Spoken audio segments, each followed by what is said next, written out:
going on, guys? It's Cimo. So today I'm bringing to you my Spiral deck profile for the March 2018 format. A lot of you guys want to see the decks I've been experimenting with in this format, and this is one of the decks that I just couldn't let die. Now, interestingly enough, this deck is actually currently 19-1 at the past 4 locals I've attended. That's going up against Pendulum Magician, that's going up against Draco, that's going up against Trickstar, Shaddoll Dino. The only loss this deck has is actually 2 Shaddoll Dino, and Inspector Border Stun, just a wide variety of decks, but a majority of them meta as we're going based off the meta analysis. So the fact that this build is having a lot of success, I felt like I wanted to take the time today to share that build with you guys. So without further ado, let's go ahead and get right into it. So this is a going second version of Spiral, which I thought was really interesting because the decks that have been topping in terms of Spiral have been going first variants, and I don't feel like that's correct because I feel like cards like Dragon Ravine are basically just bait for every hand trap in the game,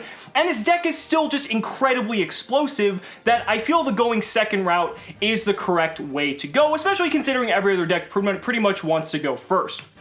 So starting off, 3 copies of Spiral Tough. This needs no explanation. This is basically the best starter card you have going second. Basically, it's going to reveal the top card so that you can call it off Agent with double heal, because everything else you need. It's not once per turn, so that actually plays a very vital role with a lot of the other cards we play in this deck, because there's a lot of recursion. The ability for you to pop multiple cards in a single turn is the reason why Spiral Tough is so powerful and why you need to max out on this card. In that same line, we also want to play 3 copies of Agent. If you open Tough Agent, you basically should win the game in most instances, assuming you don't open Spiral Resort, because that also does play a very key role, but the fact that Super Agent's only limited to once per turn compared to Tough is a little bit unfortunate, but Tough Agent is usually all you need to close out a game, and a majority of the time you'll just win on your first turn if you just stopped your opponent with a hand trap and then just go in with the Tough Agent combo, because the combo for Spiral still exists, and the ability to just pop 2 cards before you go in for your combo is just really all you need to be able to seal out that game. Now, moving on to the one-ofs, 1 copy of Quick Fix, 1 copy of Drone, 1 Master Plan, 1 Sleeper, and 1 Last Resort. So these are the standard one-ofs that you're going to play for this deck. Master Plan you still want to run because it's a part of the combo, and the reason why the deck is still strong. It also searches out the missions, which are very important and vital for this deck as well. Sleeper is still an absolute beast, and especially considering the fact that a lot of players aren't really ready for Spiral, Sleeper can just be the ultimate finisher in terms of, any longevity of a game. Last Resort is also very important as well because some decks actually have a very difficult time dealing with anything equipped with Last Resort. For instance, Inspector Stun very rarely has an out to Tough plus Last Resort, which means that you can just pop a card every single turn until they don't have anything left, and they're not going to be able to do anything about it, and sometimes they'll just concede on that note. So moving on to the hand traps, I'll just get these out of the way here. That's it for the Spiral monsters. We have 3 copies of Ash. We need 3 copies of Ash because even though it's bad against Pendulum Magician, it's good against everything else. And because this format is so all over the place, is so diverse, we want to make sure we have the Ash Blossom. It does stop the FTK, which is important for Pendulum Magician, but it's also just so strong against everything else that it definitely warrants running.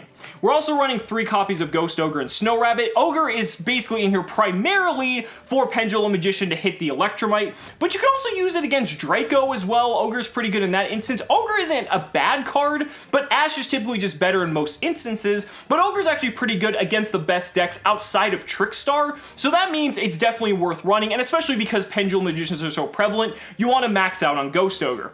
Then we're also playing 3 copies of Psyframe Gear Gamma, and I guess we're also playing the 1 driver as well, so I guess I'll throw that in there.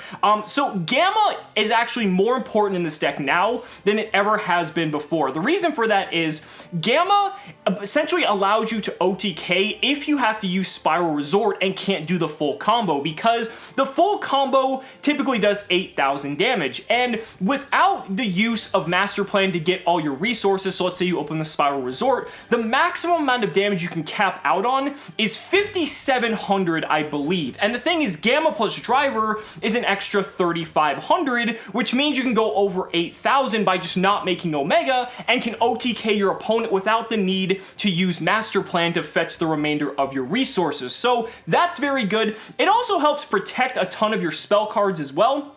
because there's only one resort, a lot of people are very trigger happy with the hand traps because they think, oh, there's only one resort now, so I can just use my Ogre or use my Ashe, and he's not going to have one. So that's when you just drop Gamma, and now you're basically just going to win the game because you Gamma them. So I feel Gamma is essential. If you don't have Gamma, Effect Veiler is an adequate replacement, but I definitely feel that Gamma's role in this deck is still definitely warranted. So we're playing 9 hand traps, so that means we have a 73-74% chance of opening one going second, and I think that's pretty good, all things considered.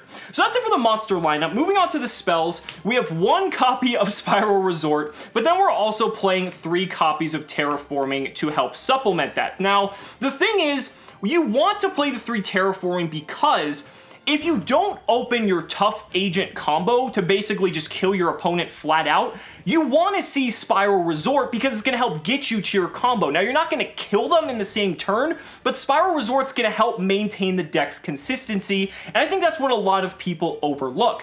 In addition to that, Spiral Resort, the fact that it prevents your opponent from targeting everything, means it's extraordinarily good against your Draco matchup and any other matchup that has a lot of targeting effects, so I think people really underestimate that even though Resort's at 1 and you don't want to draw it, if you can't combo and OTK them, that's when you want to see Resort, and that's why we're maxing out on our consistency to do so. We're also playing 1 copy of Pseudo Space to help supplement Terraforming and give us another target in case we've already used our Resort. Now, the thing is with this that's really cool is that once Spiral Resort is used up or gets destroyed, if we have another Terraforming, you can grab Pseudo Space, banish Resort, and now it's like you have another Resort for the remainder of that turn. Now, that's going to be the last Resort you have for the game most likely, so you definitely want to make sure it counts, but it just gives us another target for Terraforming so that our Spiral Resort isn't entirely dead. So that's it for the field spells. Then we're playing 3 copies of Foolish Burial Goods. I feel that this card is still extremely important in the deck because it sends the missions to graveyard, which means it's going to help get 2 spiral monsters on the board to make Helix, whether you're sending Assault or you're sending Rescue. Basically, it's just like this card is either Monster Reborn or Double Summon, depending on what you want it to be. And there's also another card in here we're running as well that makes Foolish Burial Goods extraordinarily good, but we'll get to that in a little bit. Next up, we have 2 copies of Spiral Gear Big Red. Before, we were only playing 1. I feel like 2 is necessary now because of the way the deck functions, but best case scenario is if you normal summon like a Tough, for instance, and they have a way to stop the effect, you know, Solemn Strike is back in the game, Torrential Tribute, any way they have to stop Tough, you want to see Big Red because Big Red means you're going to get your Tough back and have another shot at popping one of their cards. So it's a nice extender. You never want to see both in your opening hand because then it gets really clunky, but it's still a good card nonetheless. It gives you more searching targets and allows you to just further your plays as the game goes on and helps you grind out a little bit better than you could before. Now we're playing 1 Mission Assault. I already mentioned that. Basically, you want to have this just for the Foolish Goods, but also the effect to draw cards is very relevant depending on the matchup as well. Then we're playing 1 copy of Shuffle Reborn. Now, the reason this is in here is solely for Foolish Burial Goods, because what you do is, if you open Resort plus, let's say, Tough or Agent, you have the ability to do the full combo if you open Foolish Burial Goods thanks to Shuffle Reborn. What happens is when you get to the point where you have Double Helix plus Master Plan and you have your Resort on the field, you'll Foolish Burial Goods, send Shuffle Reborn, banish Shuffle Reborn to shuffle the Resort back into your deck and draw a card. Then you can do your full combo because Master Plan is able to search the Resort, and then you can go on from there and kill your opponent. Worst case scenario, this is also a way to get a Spiral monster on the field. It sucks because there's no way it's going to trigger any effects because it negates them. The only thing it can trigger is Master Plan if you link off with it or something, but the fact that it gets a Spiral on the field is very good just for link material, or maybe even like an Xyz play or something like that.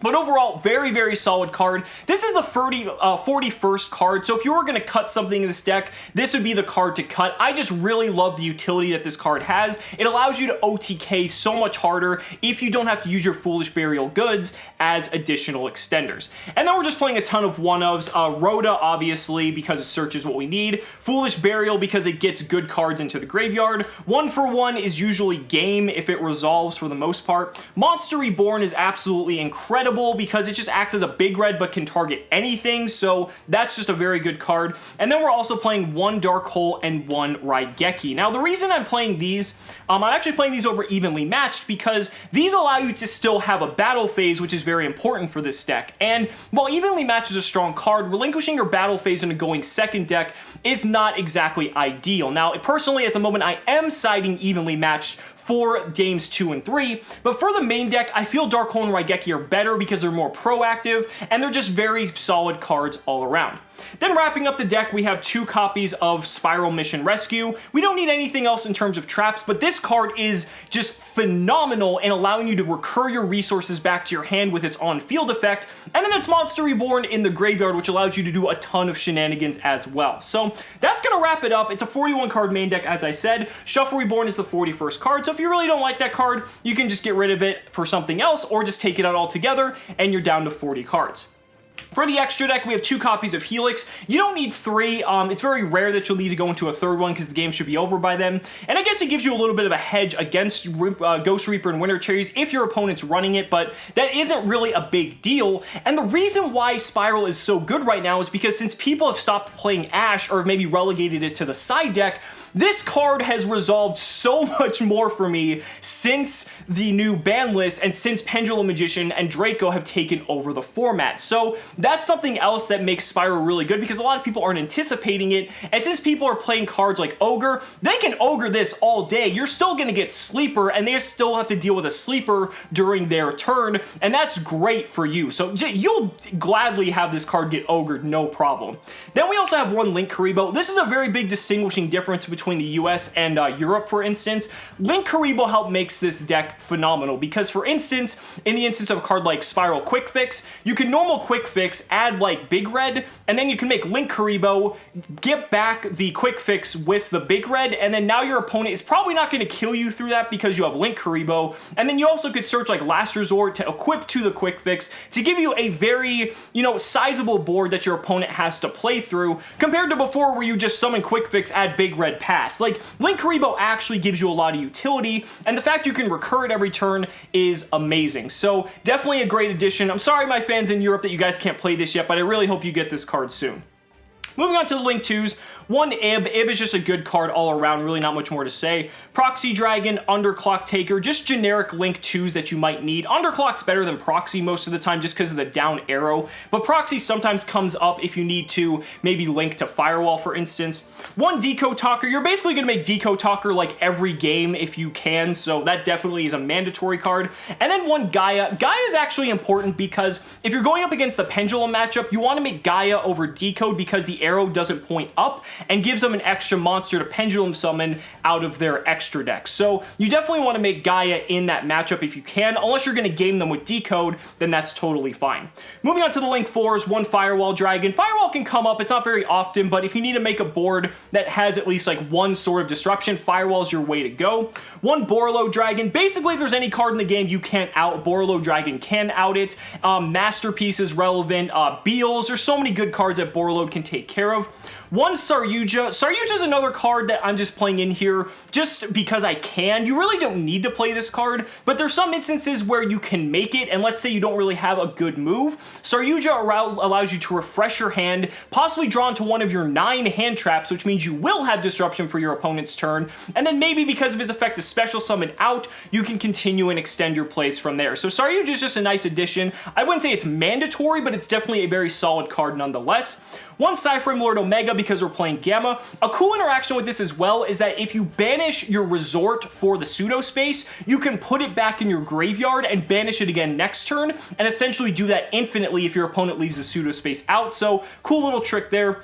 For the Xyz, 1 Sylvan Princess Sprite. You actually make this one probably more than anything, so I would say this is staple if you're playing this deck. 1 Tornado Dragon. I found myself not really making Baguska anymore, but Tornado Dragons seem to have more utility, but feel free to swap this out with Baguska if you so wish. wish. And then I'm also playing an Electromite in the extra deck because at the moment I am siding cherries. But as you can see, the last few cards, you have some wiggle room in your extra deck to see what you like the best. So guys, that's it for my deck profile. Let me know down in the comments what you guys think about this going second build of Spirals. And if you guys would want to suggest any changes, feel free to let me know in the comments below. So guys, thank you so much for watching the video. Be sure to like the video as always. Subscribe to the channel for more amazing Yu-Gi-Oh content. And if you found this video helpful, consider backing me on Patreon, because just by pledging only $1 a month, you're investing in my ability to continue bringing you amazing Yu-Gi-Oh content. So thanks so much again, and we'll see you next time.